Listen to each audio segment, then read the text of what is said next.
तो दोस्तों, तो स्वागत है आप सभी का आपके अपना YouTube चैनल में दोस्तों।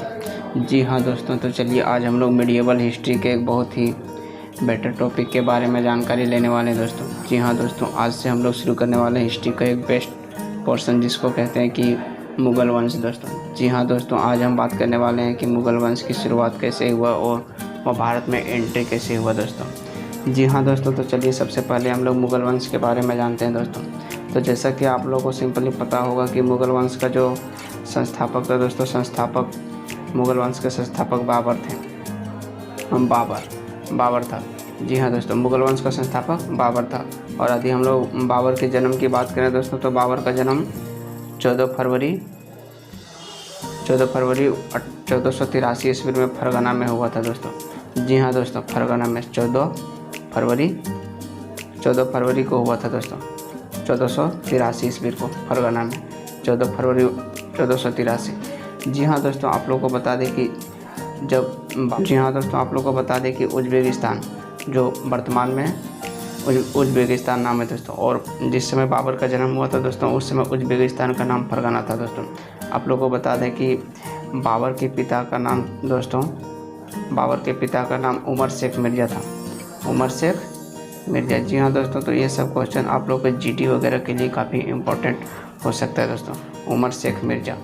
जी हाँ दोस्तों, आप लोग को बता दें कि उनके पिता का नाम उमर शेख मिर्ज़ा तैमूर वंश से रिलेटेड था दोस्तों। उमर शेख मिर्ज़ा जो था सो तैमूर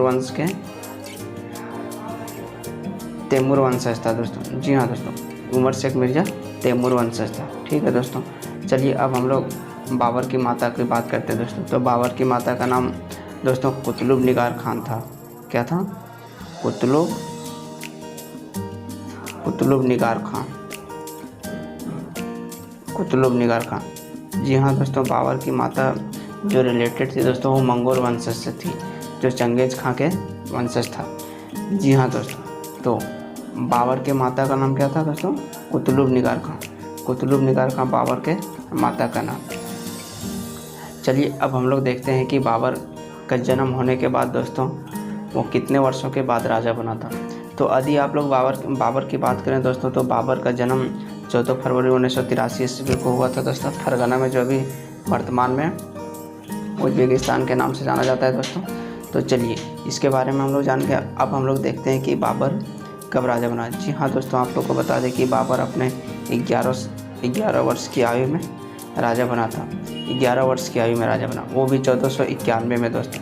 जी हाँ दोस्तों, बाबर 1491 में राजा बना। जब उस टाइम उसका उम्र 11 साल के लगभग में था दोस्तों। जी हाँ दोस्तों, आप लोग को बता दें कि बाबर को राजा बनाने में उस सबसे अधिक किसी का योगदान रहा है तो दोस्तों बाबर की दादी दौलत बेग एहसान का दोस्तों। एहसान बेग दौलत उनके दादी का नाम था।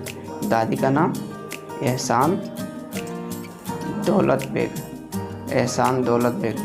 जी हाँ दोस्तों, ये बाबर की दादी थी जिसने बाबर का राज्याभिषेक की थी। जी हाँ दोस्तों, ये यदि आप लोग जानते हैं कि बाबर के पिता का मृत्यु जब 11 वर्ष के आयु में हो गया दोस्तों, तो उनके दादी ने इनको अपनी सारी संपत्ति को देकर बाबर को जो है सो फरगना का राजा बनाया दोस्तों। जी हाँ दोस्तों, फरगना के राजा बनने के बाद दोस्तों आप लोग को बता दें कि बाबर अपने बहुत ही कम उम्र में फरगना का राजा बना, 11 वर्ष के दोस्तों। जी हाँ दोस्तों, यदि आप लोग को नहीं पता होगा तो चलिए बताते हैं कि बाबर 11 वर्ष की आयु में सबसे कम उम्र में शासक बना था। वहीं 1501 ईस्वी में बात करें दोस्तों, तो समरकंद जो कि फ़िलहाल अभी अफ़गानिस्तान में पड़ता है दोस्तों, समरकंद पर बाबर ने 1501 ईस्वी में आक्रमण किया और समरकंद को जीत लिया। 1501 ईस्वी में बाबर कौन सा लड़ाई लड़ा? 1501 ईस्वी में समरकंद का लड़ाई, जिस पर बाबर ने जीत हासिल किया और उस पर अपना अधिकार स्थापित कर लिया दोस्तों।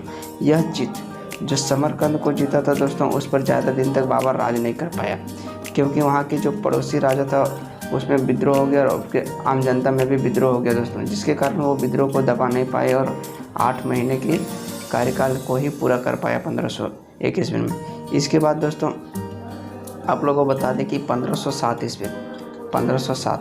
ये 1507 में उसने मिर्ज़ा की उपाधि त्याग दिया।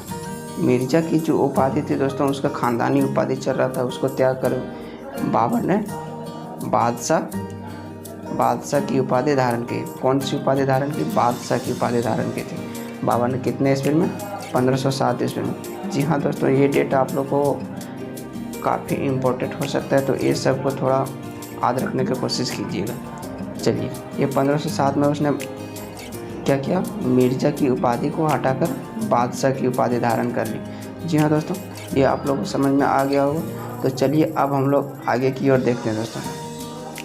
बाबर ने जिस वंश का स्थापना किया था, उस वंश का नाम पहले चगताई वंश था, चगताई। लेकिन बाद में उसको भारत में आक्रमण करने के बाद दोस्तों उसे मुग़ल वंश का नाम दिया गया। जी हाँ दोस्तों, आप लोगों को बता दें कि भारत में बाबर ने आक्रमण क्यों किया था? क्योंकि दोस्तों वह मजबूर था, क्योंकि उसके हाथ से तो 1501 ईस्वी में वह तो समरकंद को जीता। समरकंद को जीतने के बाद लगभग 8 महीनों तक समरकंद पर राज किया। समरकंद पर राज करने के बाद दोस्तों क्या हुआ? वो फिर काबुल पर आक्रमण किया। काबुल और गजनी को भी अपने आक्रमण करके जीत लिया दोस्तों। जी हाँ दोस्तों, काबुल और गजनी को भी जीत लिया। लेकिन दोस्तों अच्छे ढंग से शासन नहीं कर पाने के कारण दोस्तों वहाँ से उसको तीनों जगह को छोड़ना पड़ा। जब वह काबुल और गजनी को छोड़कर, काबुल, गजनी और समरकंद को छोड़कर जब फरगना गया अपना, जहाँ पे उसका पुरकोती जिसको बोला जाता है, पुरकोती करता दोस्तों, वहाँ गया तो वहाँ उसे वहाँ के जो लोगों था दोस्तों उसने विरोध करके भगा दिया। तब बाबर मजबूर होकर दोस्तों भारत की ओर आगे बढ़ा। जी हाँ दोस्तों, बाबर किस लिए भारत की ओर आगे बढ़ा? क्योंकि उसको वहाँ पे रहने के लिए जगह नहीं मिला दोस्तों, इसलिए उसने भारत पर आक्रमण करने की बात सोची। आज बता दें दोस्तों, बाबर भारत पर पानीपत के युद्ध के पहले दोस्तों 4 जगह पर युद्ध किया दोस्तों। बाबर पानीपत से पहले 4 बार युद्ध किया। पानीपत का प्रथम युद्ध दोस्तों 1519 ईस्वी में, 1519 प्रथम युद्ध कितना में हुआ था दोस्तों? 1526 ईस्वी में पानीपत का युद्ध हुआ था। और 1519 में दोस्तों आप लोग को बता दें कि 1519 में सबसे पहले बाबर कहाँ पे लड़ा था? बाजोर। 1519 में कौन सा युद्ध लड़ा बाबर? बाजोर दोस्तों फिलहाल अभी जो पाकिस्तान में पड़ता है दोस्तों, वहाँ पे 1519 में बाजोर पर आक्रमण करके उसने क्या जीत लिया? भेरा का किला जीत लिया दोस्तों। जी हाँ दोस्तों, 1519 में बाजोर पर आक्रमण करके भेरा का किला जीत लिया दोस्तों। भेरा का किला जीतने के बाद दोस्तों बाबर का जो था सो मनोबल थोड़ा बढ़ गया। थोड़ा बोल सकते या फिर उसका बोल सकते कि बाबर का बहुत ही बड़ा मनोबल बढ़ गया। उसे मिलने के लिए एक सुरक्षित जगह मिल गया था जो भेरा का किला था दोस्तों। भेरा का किला मिल गया, इसके बाद वह अपना स्थायी निवास बनाया वहाँ पे। इसके बाद दोस्तों वहाँ 1519 के बाद छोटे मोटे युद्ध अपने आसपास, भेरा के आसपास करते रहा दोस्तों। उसमें से 3 युद्ध और किया दोस्तों। उसके बाद जब 1526 की बात करें तो 1526 में उसने पानीपत की लड़ाई के बारे में सोचा। और पानीपत की लड़ाई में दोस्तों उसका जो मुकाबला होने वाला था सब दोस्तों बाबर वर्सेस इब्राहिम लोदी, जो कि लोदी वंश का राजा था।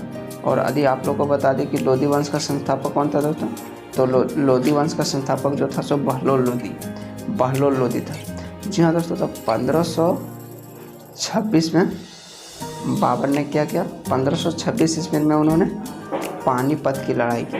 और पानीपत की लड़ाई में दोस्तों जीत किसका हुआ? पानीपत की लड़ाई में, जैसा कि आप लोग को पता होगा कि पानीपत की लड़ाई में दोस्तों जीत जो हुआ सो बाबर का हुआ था। बाबर, जी हाँ दोस्तों, 1526 में पानीपत की लड़ाई। जी हाँ दोस्तों, इसमें आप लोग को बता दें कि एक चीज़ आप लोग को कन्फ्यूजन हो सकता है, जिसमें कि बता दें कि बाबर ने सर्वप्रथम बारूद का उपयोग किस युद्ध में किया था। जी हाँ दोस्तों, आप लोग को लग रहा होगा कि बाबर ने सर्वप्रथम बारूद का उपयोग ये पानीपत की लड़ाई में किया है? नहीं दोस्तों, पानीपत की लड़ाई में तो उन्हें दूसरा बार बारूद का उपयोग किया। सबसे पहला बार उसने बाजोर जो अभियान किया था दोस्तों, जिसमें कि बाबर ने भेरा का किला जीता। तब भेरा के किला के दीवारों को तोड़ने के लिए दोस्तों, भेरा के किला के दीवारों को तोड़ने के लिए दोस्तों बाबर ने ये बारूद का उपयोग किया था। वो पानीपत की लड़ाई में तो दूसरा बार बारूद का उपयोग किया था।